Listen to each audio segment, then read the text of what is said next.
My name is Jana Horáková. I teach at Masaryk University New Media Art, but originally I studied, I had my MA in theater studies, so that's why I became interested in this famous play by Karel Capek, the R.U.R, what I'm going to deal with today. The title of my lecture is Fakes, Forgeries and Robots, and subtitle is From the Comedy of Substitution to the Theater of Effect. Special effects in the lecture has done Jana Horáková, my daughter, but unfortunately it doesn't work on this computer, so next time. Keywords of the presentation are robot, actor, performer, imitation game, theater as a court of justice, comedy of confusion or comedy of mistaken identities, and theater of effect. I would like to go back to the roots, as Christian told, to the original meaning of the play R.U.R, in which the artificial workers called robots were introduced to the world. I know that many of us met these robots in a quite different context, on sci-fi movies, in sci-fi magazines or books, or maybe in the kitchen, or they use some dormitory stuff to clean, or maybe we saw them in the news how they are traveling to the space, and etc. But I think, and it is a problem from the beginning of the presentation of the play to the world, that nobody noticed that there is another aspect. It's the aspect of robot as a drama character, which I think is important for understanding the original meaning or motives of Karel Capek, why he wrote the play, and why he invented the new artificial creatures called robots. Because in his previous writings he already dealt with artificial men quite often, but they call them androids or mechanisms, but now he had some need to find new work for the theme he is going to deal with. I think that the main motive of the play is the crisis of humanity or humanism in the machine age, which is the period between 20s and 30s in the 20th century, in which the metaphor of machine spread around the culture. Everything was saw like man as machine, house or building as machine, and Capek saw that somehow,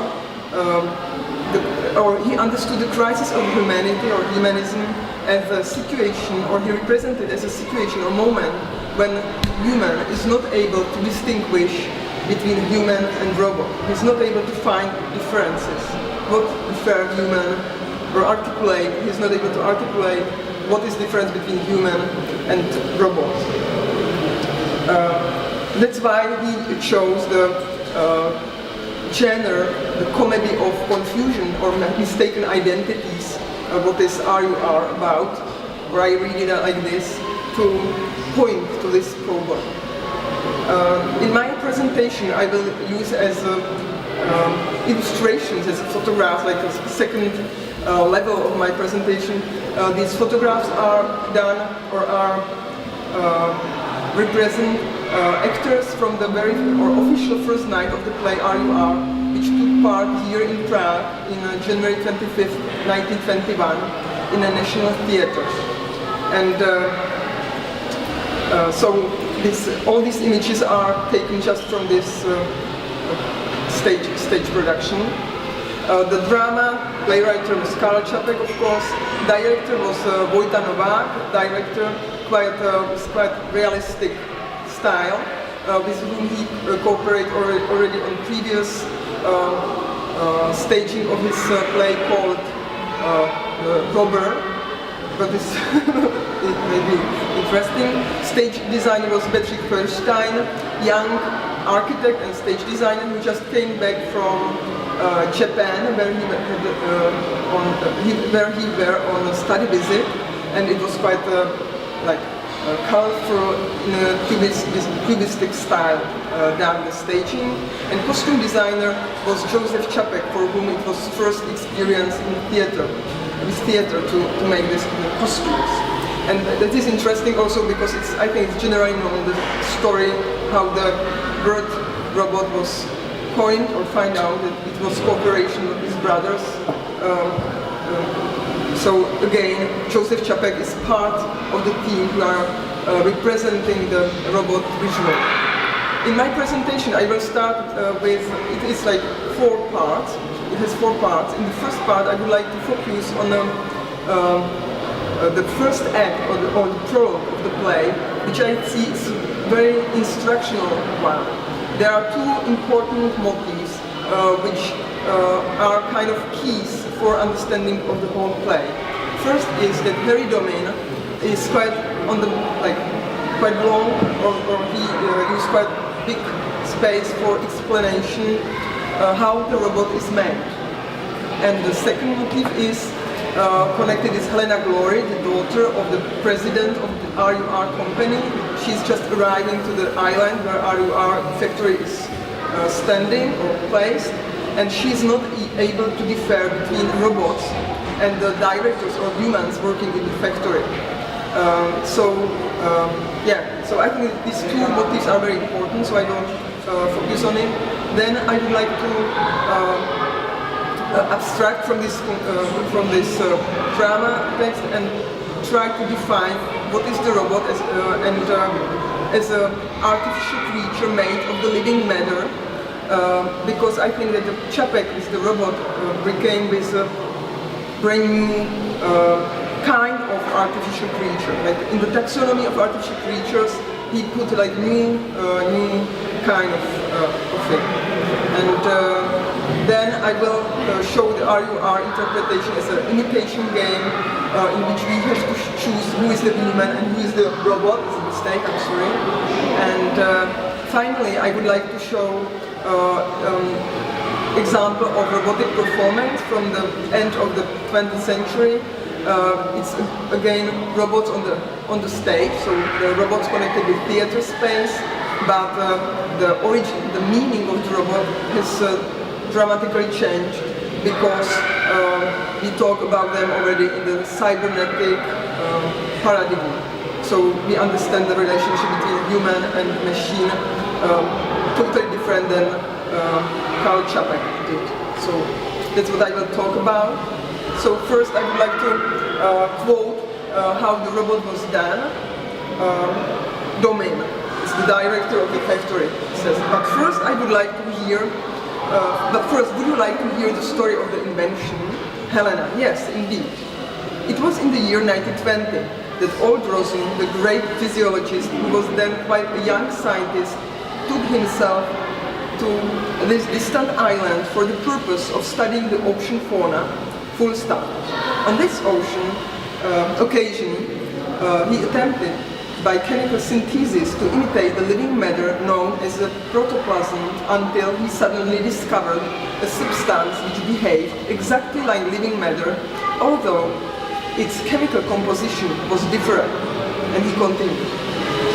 Old Rosen wrote, nature has found only one method of organizing living matter. There is, however, another method, more simple, flexible and rapid, which has not yet occurred to nature at all. This second process by which life can be developed was discovered by me today. And the goal of the old Rosen, the scientist, was to create a man in the side, like in measure 1:1 to man, but made with a different substance. And Helena asked him, and what about the young man? She means that the young Rosen, the other scientist, he was in fact engineer, and he was the in fact author of these robots that we know now, so Domin, well. And anyone who has looked into human anatomy will have seen at once that man is too complicated and that a good engineer could make him more simple. So young Rosen began to overhaul anatomy and try to see what could be left out or simplified, in short. So young Rosen said to himself, a man is something that feels happy, plays the piano, like going for a walk, and in fact wants to do a whole lot of things that are really unnecessary. But a working machine must not play the piano, must not feel happy, must not do a whole lot of other things. A gasoline motor must not have teasels or ornaments with glory. And to manufacture artificial workers is the same thing as to manufacture gasoline motors. The process must be of the simplest and the product of the best from a practical point of view. What sort of worker do you think is the best from a practical point of view? And he answered himself, the one that is the cheapest, the one whose requirements are the smallest. Young Rosen invented a worker with the minimum amount of requirements. He had to simplify. He rejected everything that did not. And the second motif is that misunderstanding, as I thought it's connected with Helena Glory, which just came to the island where the R.U.R is placed, and she's a foreigner there. It's very usual way how to explain situation in some area, some house or some town or village to put there the character of foreigner, because he doesn't know or she doesn't know anything about who is robot, which professions are done by robots, which are done by people. So everything has to be explained to her. So it's good to use this kind of trick to play with that misunderstanding. So Domin says her, did you see my new typist? He rings for Sula. Helena, I didn't notice her. Domin, Sula, let Miss Glory see you. So pleased to meet you, you must find it terribly dull in this out-of-the-way spot, don't you? And Sula answers, I don't know, Miss Glory. Helena, where do you come from? Sula, from the factory. Oh, you were born there. I was made there. What? Sula is a robot, best grade. Oh, beg your pardon. Helena, oh, that's absurd. Sula isn't a robot. Sula is a girl like me. Sula, that's all outrageous. Why do you take part in such a hoax? Sula, I am a robot. No, you are not telling the truth. I know. They forced you to do it for an advertisement. Sula, you are a girl like me, aren't you? So I don't know if you can read this, but I don't know if you can decide which one is a robot and which one is Helena Glory. Probably yes, because of the costume. So this is Helena Glory and this is the Sula. And it continues with the same situation of understanding comes with these other directors of working in the factory. There comes Mr. Fabri. Here are not these images. Probably, I'm sorry, but later on probably there will be. Dr. Gall, Dr. Hallmeyer, Mr. Alquist, and Helena asked Domin, what am I to speak to them about? Domin, anything you like. So she asked if she can speak quite frankly, and he says, of course, and then she continued, tell me, doesn't it ever distress you the way you are treated? And don't you feel that you might be living a better life? I mean, that's perfectly outrageous. It's terrible. The whole of Europe is talking about the way you are being treated. That's why I came here to see for myself, and it's 1,000 times worse than it could have been imagined. How can you put up with it? And Alquist asked, put up with what? Helena, good heavens, you are living creatures just like us, like the whole of Europe, like the whole world. It's disgraceful that you must live like this. And then she comes with the final, her claim, brothers, I have not come here as the president's daughter. I have come on behalf of the Humanity League. Brothers, the Humanity League now has over 200,000 members. 200,000 people are on your side and offer you their help. Fabri, I am always telling you there is nothing like good old Europe. You see, they've not forgotten us. They are offering us help. Dr. What help? A theater, for instance. I think it's typical way. And just a minute. I am afraid that Miss Glory is of the opinion that she's been talking to robots. And Helena, of course. So another situation of misunderstanding that she's not able. But I don't know where there should be like images of these other directors of R.U.R. I hope it will follow in the next slide. But it's like situations of misunderstanding, of her inability to distinguish who is a man, who is a robot. In the following acts, in the play the plot is based on the conflict, as you know, it between the human and robots, but still there is the third actor in the play. It is the audience who has to decide if they are watching the robots or the humans. If we want to define what is the robot according to this very dominant explanation,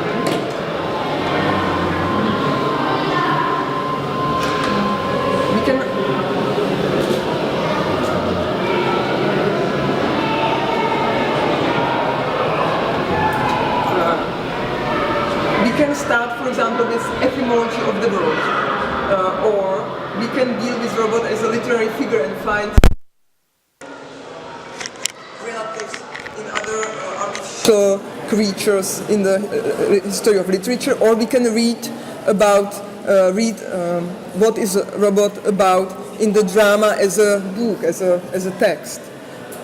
Or we can deal with robot as a drama character, what I think is the right way, because Karel Capek was able to write novels, short stories, or plays, and he decided the medium of theater to deal with this subject. So I think it had to be somehow important for him to use this medium of theater, and to deal with the theme of robot. From the etymology of the word, the robot means someone who is intended or to do hard work. We can translate it, it's derived from the Czech word robota, and it means krvé, stitute labor or hard work. That robota, or robotovat, was unpaid labor imposed by the state on certain classes of people, such as peasants, for the performance of work on public projects. The obligation of krvé work by tenant farmers on private landed estates has been widespread throughout history. So we know it since ancient times through the history till the 18th century. But there are another related like versions of the word, like roba, which means woman or wife, or robie, and it means child, and usually it meant orphan, child without parents, or orphan. Usually, what is one of the definitions of artificial creature, that we can decide who is man and who is artificial man according to the way it was made or born, if it was made or born. If we would deal with robot as a literary figure, we can just read the text Karel Capek wrote, R.U.R. as a book, and there he explains what are robots like. In the prologue, I mean the first act, robots are dressed like people. Their movements and speech are laconic, their faces are expressionless, and their eyes fixed in the play. In the play proper, they are wearing linen shirts tightened at their waists with a belt and have brass numbers on their chests. So now when I'm reading this, you can make like concept how the robot should look like, how it probably behaves like, how it would talk to you, etc. But just on the stage, you can see it as a drama character. So here you can see these first robots. People were faced to these robots from the first night of the play R.U.R. National Theatre.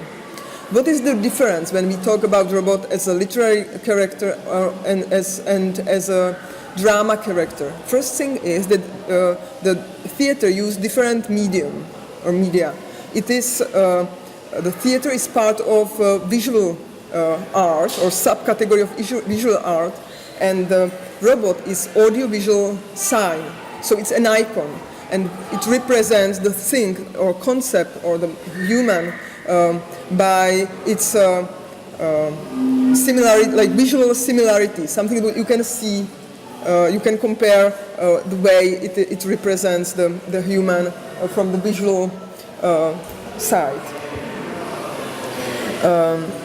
What is another interesting thing on these robots as drama characters is that when we want to analyze the stage production of the play from the point of view of semiology of theater, there is interesting rupture in the system, while other signs which make the theater performance are easily we can easily differ from the originator, from their author. For example, we can easily differ who is the director and what is the stage production. We can easily differ Joseph Čapek as an author and costumes as his work of art. And we can easily differ between stage designer and the stage set. In case of actors and their performance, it's hard to say where the actor, for example here the Karel Váňa, ends and starts the character. So it's something that goes like out of the order. The whole theater is whole theater as a science system, theater performance is done. And Otakar Zich refers to this special kind of artistic production as follows. He wrote, "The actor is an artist that makes the drama character of himself." What is, especially in this case, when we talk about robots, I think quite interesting, that it's the artificial creature made, that the human made from themselves.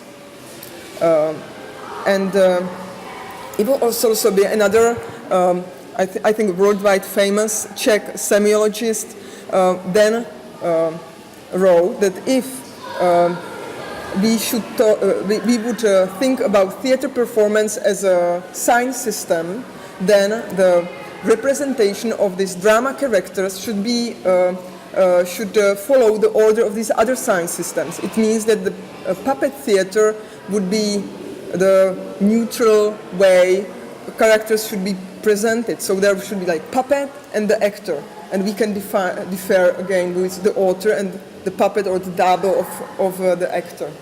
But in the case of drama played by like actors, like living human, it's the he defines it as a distinct case of puppeteer who makes his puppets of himself.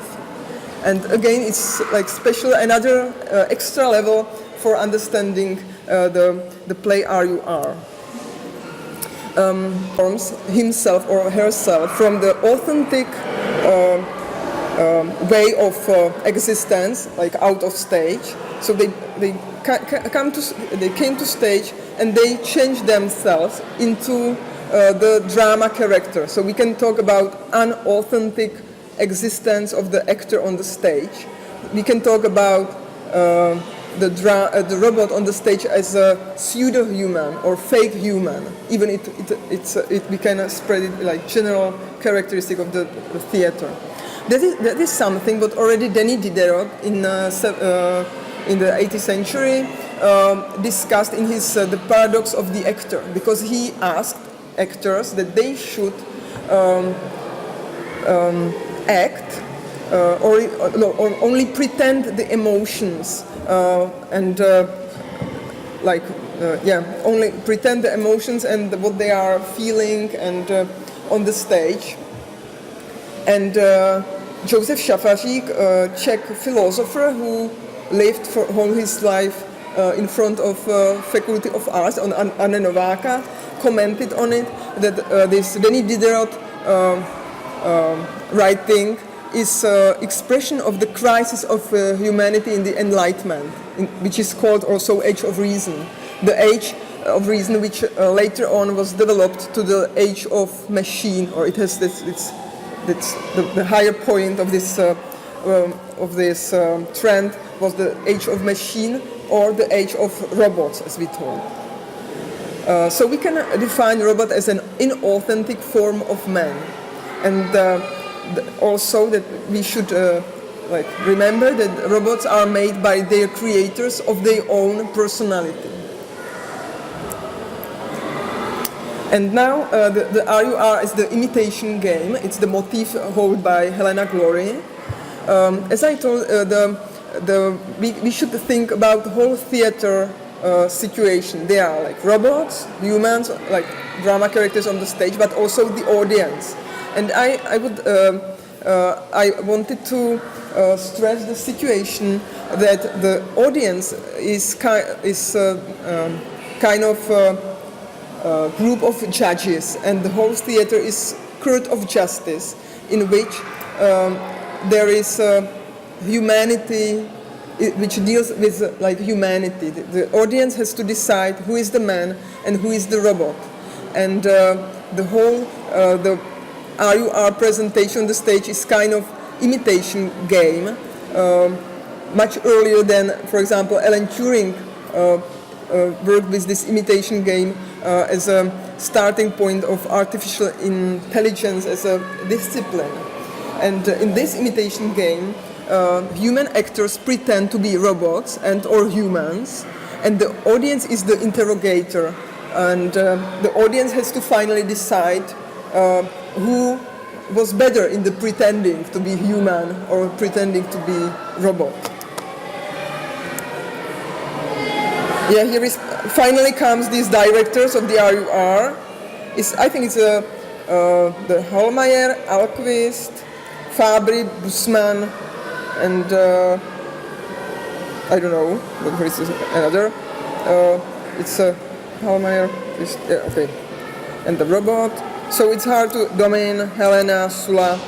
So here you have all the cast of the performance, and I think it's visible that it's really hard to decide who is the robot and who is the man if you would not know that usually workers or the typists are robots, and so only the costume maybe makes the difference. And yeah, so if we are talking about or thinking about R.U.R. as an imitation game, we should deal with these and we talk about robots as pseudo-humans. So we can say that the robot is kind of fake human, which just like tries to behave like human. And Umberto Eco, famous semiologist, he dealt with the problem of these fakes and imitations in one of his articles, and because from the semiological point of view, it's really like hard problem to decide the right sign from the fake sign, if they behave totally or they are totally same, or the painting which is made or drawn or made by the real author and the fake, what is the difference? And he wrote, the problem of doubles seems to be an ontological one, but rather is a pragmatic one. It's the user who decides the description under which, according to a given practical purpose, certain characteristics are to be taken in account in determining whether two objects are objectively similar and consequently interchangeable. In other words, when we try to find how we can define the fake or pseudo-human, we immediately have to ask how we will define what is the original and the authentic human. So it's the question of humanity in this like negative way explained. And Eco continues, as a matter of fact, the definitions of such terms as fakes, fake, forgery, falsification, pseudo, and others are rather controversial. It's reasonable to suspect that many difficulties in defining these terms are due to the difficulty in defining explanation how to differ between human and pseudo-human when they are the same when you look at them. And Karel Capek, he was very, like, I think, very clever, clever artist, and he played with this, with irony, with this theme. And the last scene, I don't know if you remember the play, but in the last act, there is the first robot couple of, like, humankind is gone, there is no human, only one old Alquist who is going to die very soon, and there is first couple of robots, like new Adam and Eve of the new civilization, which will probably stay on the earth, and it ends like "Go Adam and Eve" and "New beginning is here," and it's very melancholic, and we can imagine that the audience will start to just applauding because it's the happy end, in fact. And I would say that it's like happy end when we think about the theater as a court of justice or court of law, then it would be the law of evolution. The survival of fittest in the struggle for, this one who won, like stressed the law of survival of fittest in the struggle for life. It's the law of evolution. But it's very strange, happy end, of course. It's quite ironic that humans are applauding that we are gone and the new civilization is going to stay on the earth. But I think that Capek played also with the audience a bit, that he was really clever. That's why these other artists, for example, especially from the left side, these avant-garde artists didn't like him very much because they thought that he was too intellectual. He was not in the flow of these avant-garde movements. He played with it, with the irony, and he couldn't probably help himself to be ironical. Yeah, and now I would like to go to the second part of my presentation and to show what would be probably the authenticity, the motive of authentic existence in the cybernetic paradigm, or how it will look like, the motive of authenticity connected with robots within the cybernetic paradigm. In the second half of the 20th century, the cybernetic automaton's mirroring of the human body was not established on the basis of conventional mimicry, as in the case of androids and their internal parts, but on a common understanding of the similarities that existed between the control mechanisms and communicational organizations of machine systems and living organisms. It was not longer a question of machines functioning as organisms or of organism functioning as machine. Instead, the machine and organism were to be considered as two functionally equivalent states or stages of cybernetic organization. So it means that humans don't anymore see robots as their doubles or as their mirrors or something that we differ, like it's human versus robot, but rather we see the difference only on the scale of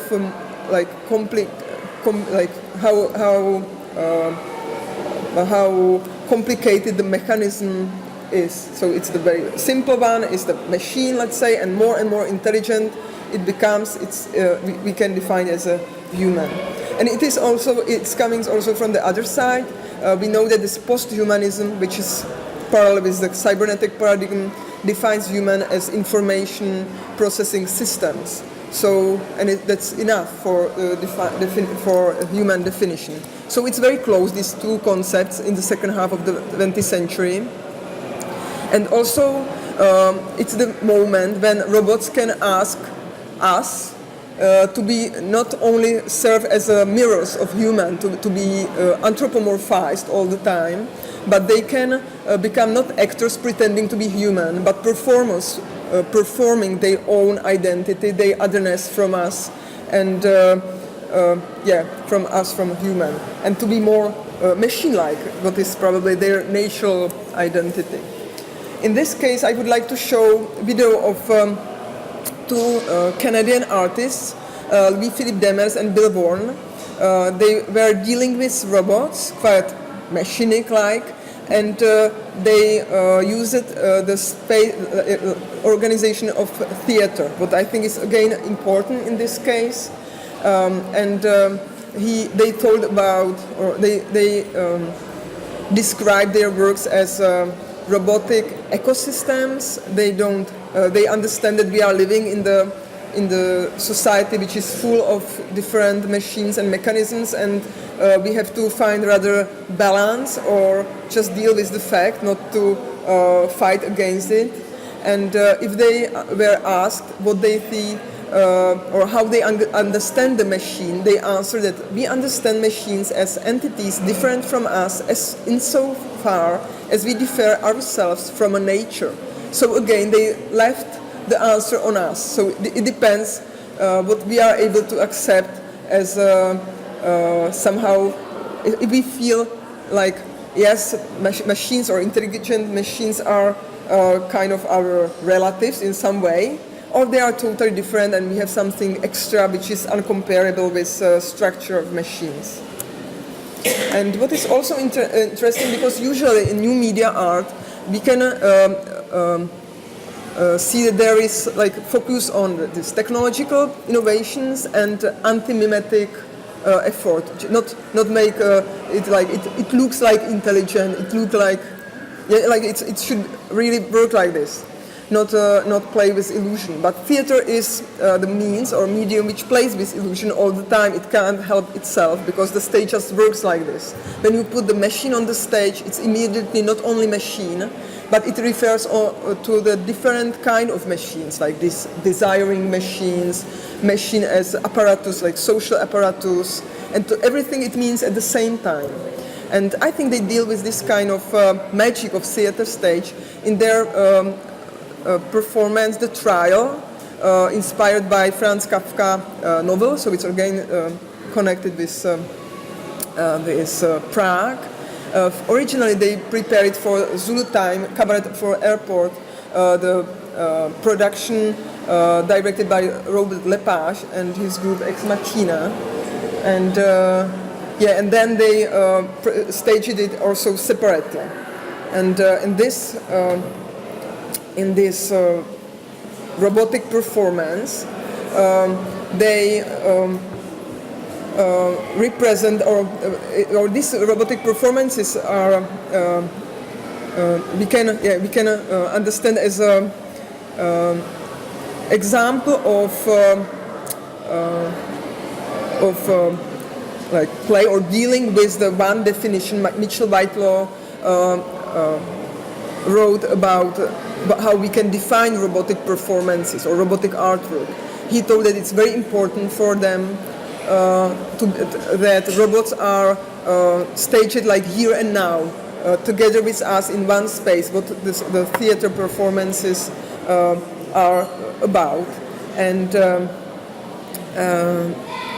what they wanted to do in this performance, for example, the trial, they wanted to play with the ambivalence of our relationship to machines, because they are really big and loud, these machines, and we can react with fear, but on the other hand, sometimes also with the empathy to the machines.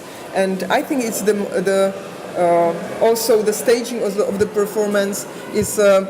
Staging of the robots is very interesting because it can refer to different similar settings. As for example, the robots mounted on the stage can be understood as martyrs to and the auditorium as a crowd that is watching to the torture, or they can be the judges on the stage. Who are judging this auditorium that Frankenstein, their own inventors who made them, but then they force them only to do this mechanical work, and they don't leave them their freedom and autonomy. So that's everything what theater stage can mean. And what I think is the more impressive on this staging of robots, this mechanomorphic robots, is that people in the audience suddenly are able to project their own feelings into this kind of machines, which are not trying to resemble or imitate human. And I would call this the human effect, and maybe this would be the real happy end, that there is something like human-like is like the audience is expressing something which is typical for humans, the ability to project to other people, to feel sorry about them, and that's what I think is the happy end of my lecture. So thank you very much, and I will show you the performance now.